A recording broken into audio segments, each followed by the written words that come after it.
ঘুমোবো আমি, ঘুমোবে তুমি, গল্প শোনাবে ঘুম পড়ি, হালকা আলো চোখ বন্ধ। চলো একটা গল্প শুনি।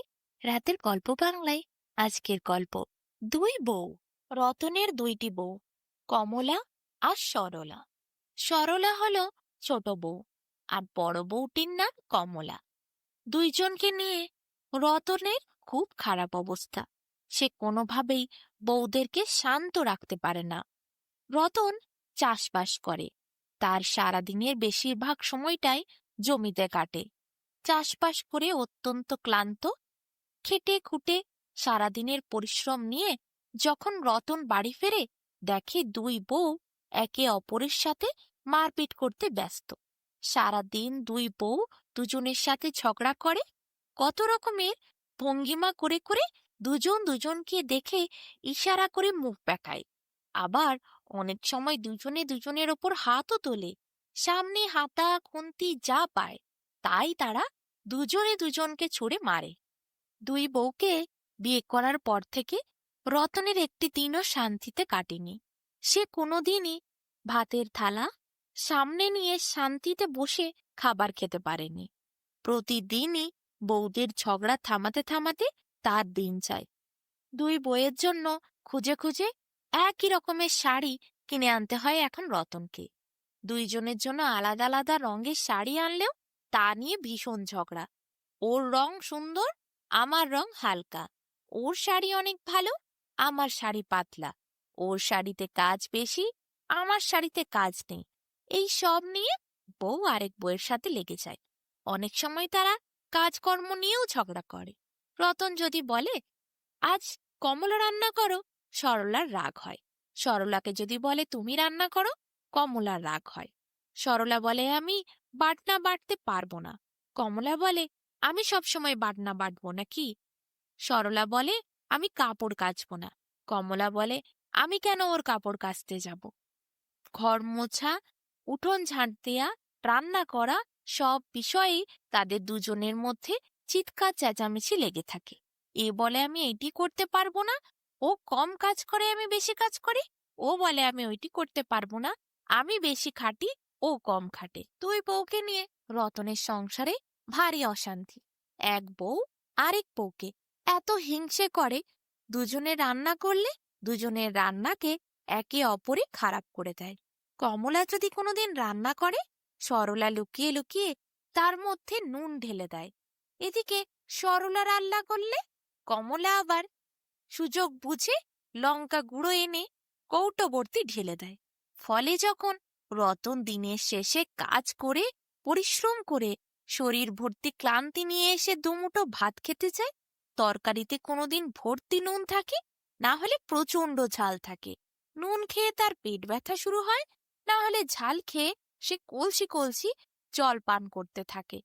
কি যে কষ্ট হয় রতনের!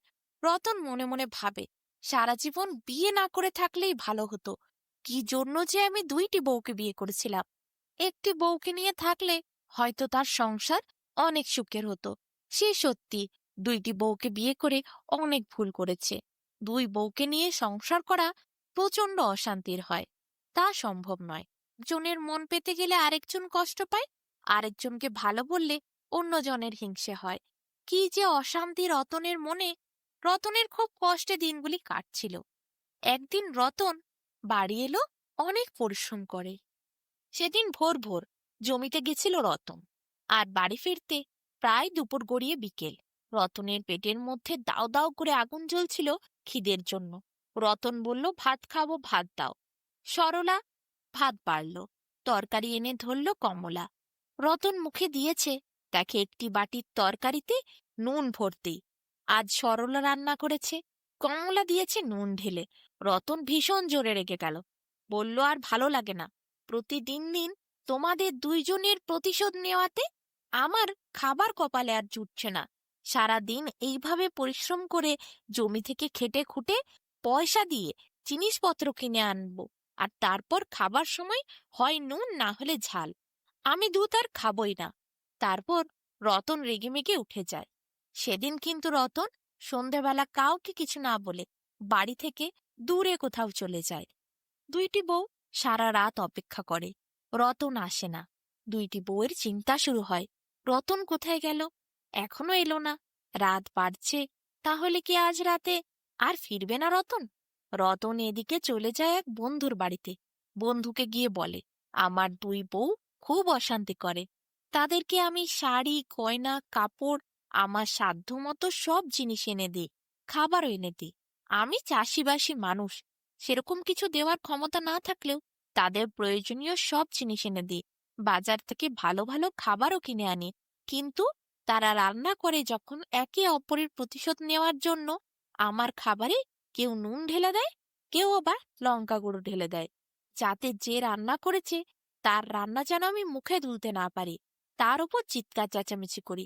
এইভাবেই একজন আরেকজনের ওপর প্রতিশোধ নেয়, আর তার জন্য আমার কপালে ভাত জোটে না। আমি তাই ঠিক করেছি 7 দিন এখন বাড়ি ফিরবো না, দেখি ওরা কিভাবে সংসার চালায়। যখন ওদেরকে সংসার চালানোর দায়িত্ব নিতে হবে, তখন ওরা নিশ্চয়ই বুঝবে কতটা পরিশ্রম করে আসার পর আমি খেতে না পেলে কত কষ্ট হয়। আমি চাই ওরা কিছুদিন আমার অভাব অনুভব করুক, ওরা বুঝুক আমি কতটা পরিশ্রম করে আসি, তারপর ওদের ওই ঝুট ঝামেলা আমাকে সহ্য করতে হয়। সবই ঠিক আছে, কিন্তু পেটে ভাত না পড়লে তা কি সহ্য করা যায়? রতনের বন্ধুটি বলে, তা ঠিক করেছিস ভাই, তুই এখন 7 দিন আমার কাছেই থাক। রতন খুব মজা করে বন্ধুর কাছে রয়ে যায়। কিন্তু এদিকে বউরা সারা রাত দুইজন চিন্তা করে করে মরে। দুইজনে কিন্তু সেদিন রাত্রে আর ঝগড়া করে না, দুজনই প্রচন্ড চিন্তায় রতনের কথা ভাবতে ভাবতে ঝগড়াঝাটি করতে ভুলেই যায়। পরের দিন সকালেও রতন যখন ফেরে না, তখন গ্রামে গিয়ে তারা গ্রামের লোকেদের খবর দেয়, বলে রতন আসেনি কাল রাতে। খোঁজাখুঁজি যেন শুরু করা হয়। গ্রামের কিছু লোকেদের তারা অনুরোধ করে খোঁজ খবর নেওয়ার জন্য। গ্রামের লোকেরা বলে, ঠিক আছে, তারা খোঁজ নেবে রতনের, যদি খবর পায় অবশ্যই জানাবে। দুইটি বউ এরপর বাড়িতে ফিরে আসে। তাদের তো বাঁচতে হবে, রান্না করে খেতে হবে, পেট তো আর মানবে না। দুপুরের ভাত তাদের মুখে তুলতেই হবে, যতই রাগ ঝগড়া হোক, যেই চলে যাক, যেই থাকুক, খিদে কারুর কথা শোনে না, খিদে পেলে খাবার খেতে হবে। তাই সরলা আর কমলা দুজনে ঠিক করে দুজনের বাড়িতে বসে থাকলে চলবে না। রতন সব জিনিস এনে দিত এতদিন, তাই বাড়ি বসে তারা ঝুটঝামেলা করতে পারত।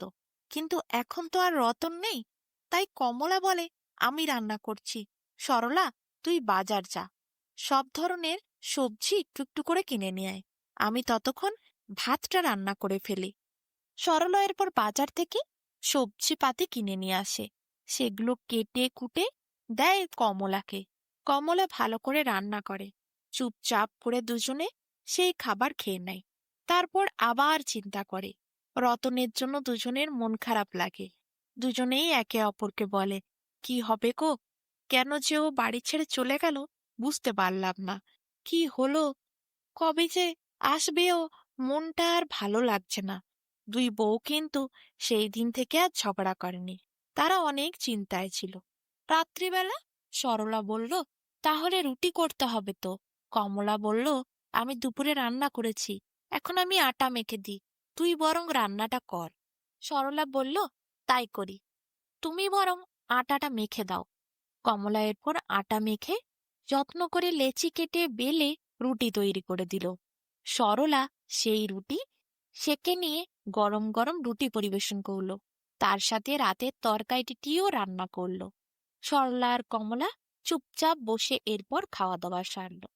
এইভাবে প্রায় 7টি দিন দুই বউ একে অপরের সাথে ঝগড়াঝাটি না করে মিলেমিশে থেকে মনের দুঃখে তারা দিন কাটালো।